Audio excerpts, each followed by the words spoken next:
ભરૂચ ખાતે વિવિધ યોજનાઓના રૂપિયા 140 કરોડથી વધુ કામોનું મુખ્યમંત્રીના વરદ હસ્તે વિવિધ લોકાર્પણ તથા ખાતમુહૂર્ત યોજવામાં આવ્યા હતા।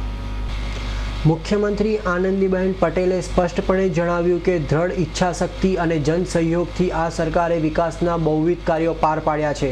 તેમણે ઉમેર્યું કે સૌના સાથ સૌના વિકાસની નેમ સાથે શાસન દાયિત્વ સંભાળી રહેલ ભાજપની કેન્દ્ર અને રાજ્ય સરકારોએ લોકોના પ્રશ્નો સમસ્યાઓનું સ્થળ પર ત્વરિત નિવારણનો લોકસંવાદ સેતુ રચીને વિકાસ કામો સાથે પ્રજાકીય કાર્યોને પણ નવી દિશા આપી છે। આનંદીબેન પટેલે ભરૂચ નગરમાં નવનિર્મિત કૃષિ મહાવિદ્યાલય લોકાર્પણ સહિત તળાવ બ્યુટિફિકેશન અને અન્ય જનહિત કાર્યો મળી કુલ રૂપિયા 56 કરોડના વિકાસ કાર્યો નગરજનોને ભેટ ધર્યા હતા। તેમણે નગર મહાનગરોના સુવિધા વૃદ્ધિના કામો સાથે પુરાતન સંસ્કૃતિની અણમોલ દેન સમાજ જળ સંચય ભૂગર્ભ જળ ટાંકાઓના ખ્યાલ પણ વ્યાપક બનાવી જળ સંકટ નિવારણમાં જનસહયોગની અપેક્ષા સાથે વરસાદના વહી જતા પાણીનો આવો સંચય કરવાની આવશ્યકતા સમજાવી હતી।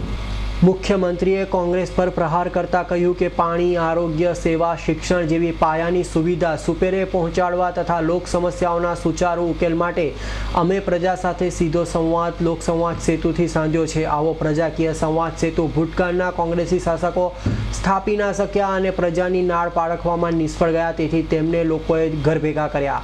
હવે એ લોકોને આ સફળતાની અદેખાઈ આવે છે અને રોડા નાખે છે।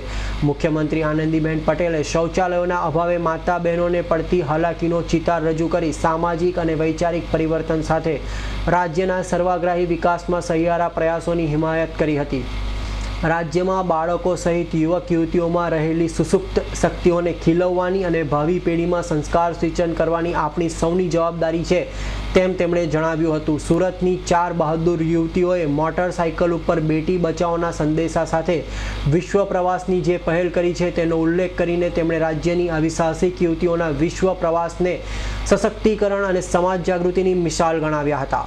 ભરૂચ ખાતે કૃષિ વિદ્યાલયના લોકાર્પણ બાદ તેમાં પ્રવેશ પામેલી કન્યાઓની સંખ્યાઓ બદલ ખુશીની લાગણી વ્યક્ત કરતા મુખ્યમંત્રીએ સામાજિક જવાબદારીના ભાગરૂપે જીએનએફસી તરફથી જિલ્લામાં શૌચાલયોના નિર્માણ માટે મળેલા રૂપિયા 6 કરોડના દાનને આવકારી જિલ્લાના અન્ય ઉદ્યોગ ગૃહો પણ તેમના નફાના 2% જેટલા હિસ્સો સામાજિક જવાબદારીના ભાગરૂપે સત્કાર્યો માટે ફાળવે તેવી હાર્દભરી અપીલ કરી હતી।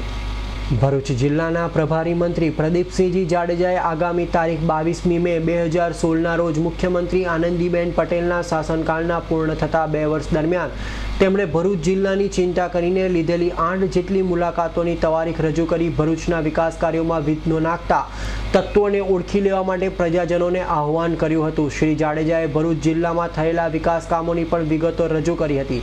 જાડેજાએ આ વર્ષના અંદાજપત્રમાં પ્રજા કલ્યાણલક્ષી યોજનાઓના સમાવેશનો પણ ઉલ્લેખ કર્યો હતો। રાજ્યના અન્ન અને નાગરિક પુરવઠા રાજ્યમંત્રી છત્રસિંહ મોરીએ આજે મુખ્યમંત્રીના હસ્તે ભરૂચ જિલ્લાના જુદા જુદા 13 જેટલા વિકાસ પ્રકલ્પો પ્રજાર્પિત કરાયા હોવાનું જણાવી તેમનું સ્વાગત પ્રવચન રજૂ કર્યું હતું। દૂધધારા ડેરીના પટાંગણમાં યોજાયેલા મુખ્યમંત્રીના આ કાર્યક્રમ દરમિયાન વિકાસ કામોના લોકાર્પણ ઉપરાંત અત્યંત ગરીબ અને જરૂરિયાતમંદ લોકોને અન્ન બ્રહ્મ યોજના અને અંત્યોદય અન્ન યોજના હેઠળ અનાજનું પણ વિતરણ કરાયું હતું। જ્યારે જૂની કલેક્ટર કચેરી ખાતે કાર્યરત કરાયેલા વીજ વિભાગના જનસેવા કેન્દ્રનું પણ મુખ્યમંત્રીએ લોકાર્પણ કર્યું હતું। જિલ્લાની વિકાસની ગાથા વર્ણવતી વિકાસ વાટિકા પુસ્તિકાના વિમોચન સહિત આ કાર્યક્રમ દરમિયાન અનેકવિધ નવા વિકાસ કાર્યોની પણ લોકોને ભેટ મળી હતી। પૂરો ભરોસો રાખજો મિત્રો, અમે જે બોલીએ છીએ એ કરીને બતાવીએ છીએ। ખાલા વચનો નથી આપ્યા, એના સાક્ષી તમે બધા છો। આ માતાજી તળાવ તમે ગટરજી તળાવ કહેતા હતા એ હવે ઈશ્વરી તળાવ બનશે મિત્રો। તમને ક્યાંય જઈને બેસો ત્યારે દુર્ગંધ નહીં હોય, શુદ્ધ ઠંડો મજાનો પવન હશે, શાંતિ હશે અને જ્યારે મન ઉપર શાંતિ હોય ત્યારે તમને ઈશ્વરના દર્શન થાય થાય। અને એટલા માટે આ સુંદર મજાનું તળાવ એ ઘરેણું બન્યું છે ભરૂચનો। એ ઘરેણાને સાચવવાનું કામ તમારે બધાએ કરવાનું છે। એને સાચવવાનું, એ ક્યાંય પણ કચરો ન પડે એનું ધ્યાન રાખવાનું કામ પણ તમારે કરવાનું છે। ક્યાંય પણ નાક સાફ કરવાનું, ક્યાંય પણ પાન મસાલા ખાઈને થૂંકવાનું કામ એ ક્યાંય પણ કોઈ ન કરે। ત્યારે હું માનીશ એ સાચા અર્થની અંદર માતરિયા તળાવ એ ઉત્તમ તળાવ બન્યું છે મિત્રો. તમે જ સાચો, તમારું જ તળાવ છે. સરકાર કેટલા જગ્યાએ પહોંચશે. વૃક્ષો વાવો, એની ચારે બાજુએ વૃક્ષો હોવા જોઈએ, એની ચારે બાજુએ સ્વચ્છતા હોવી જોઈએ.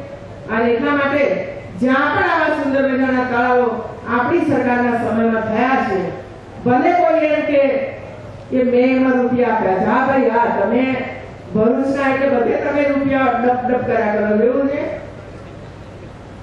હોય તો મેં પહેલા કરી દેવું હતું ને માતરિયા તળાવ. અહીં આ બ્રિજ બંધાઈ રહ્યો છે મિત્રો.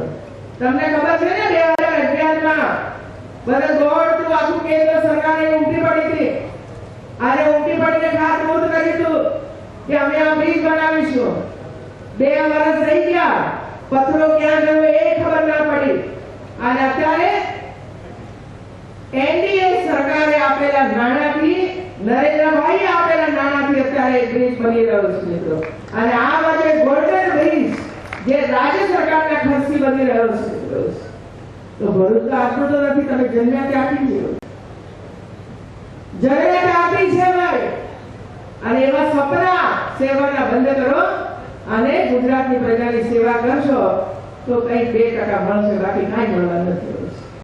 જાહેર કર્યો, તમારા કોંગ્રેસના નેતાઓ જાહેરમાં બોલતા હતા કે ફારસ છે, ફારસ. કોઈ પણ વ્યક્તિનો પ્રશ્ન સ્થળ ઉપર નિકાલ કરવો, એને જો તમે ફારસ કહેતા હો તો મારે કોંગ્રેસના નેતાઓને એટલું જ પૂછવું છે કે આપે આ 9મી તારીખે ખેડાની અંદર કપડવતી લોક દરબારની શરૂઆત કરો છો તો શું ફારસ નથી મિત્રો તમારું? અમારા કાર્યક્રમની અંદર તો અધિકારીઓ ઉપસ્થિત હતા અને અધિકારીઓ સ્થળ ઉપર એ પ્રશ્નનો નિકાલ કર્યો. એને ચેક આપવાનો હતો તો ચેક આપી દીધો. એને કોઈ 7 બારમાં સુધારો કરવાની આવશ્યકતા હતી તો સુધારો કરી દીધો. આ બધું જ કામ સ્થળ પર નિકાલ કર્યો. ત્યારે તમને આ રાજ્ય સરકારનો કાર્યક્રમ જો તમને તાઇફારૂપ લાગતો હતો તો લોક સમાજ સેતુને તાઇફારૂપ કહેનારા કોંગ્રેસના નેતાઓ લોક દરબાર કરીને માત્ર પ્રશ્નો ભેગા કરવાનું કામ તમે કરવાના છો. અને આ તાઇફો હતો તો તમે તાઇફાના માર્ગે ચાલો છો. શા માટે એવું છે? શા માટે ચાલવાની જરૂરિયાત છે? કામ કરવું નહીં અને કામ કરતી સરકારો ઉપર આ પ્રકારના આક્ષેપો મૂકીને પ્રજાને ગેરમાર્ગે દોરવાનું કામ જ્યારે કોંગ્રેસના નેતાઓ કરી રહ્યા છે ત્યારે મારે એટલું જ કહેવું છે કે રૂક જાઓ ભાઈઓ, રૂક જાઓ. 25 વર્ષથી શાસનમાં નથી આવ્યા અને એટલા માટે આમ તલપાપડ થઈ રહ્યા છો. અને એ તલપાપડ એટલા માટે થઈ રહ્યા છે, હમણાં 4-6 મહિના પહેલા જે ચૂંટણીઓ થઈ જિલ્લા પંચાયત અને તાલુકા પંચાયતની અંદર, એની અંદર એમણે સારું પરિણામ પ્રાપ્ત કર્યું. અને એટલા માટે માની બેઠા છે કે 2017માં પણ અમે ગુજરાતની અંદર સત્તા સ્થાને આવીશું મિત્રો. પણ યાદ રાખજો, આ ગુજરાતની પ્રજા છે, આ કોઈ બિહાર કે યુપીની પ્રજા નથી મિત્રો. એવું છે થયેલા કામ એ પ્રજા નજર સમક્ષ રાખે છે મિત્રો. અવી સૈયદનો રિપોર્ટ, S9 ન્યૂઝ, ભરૂચ.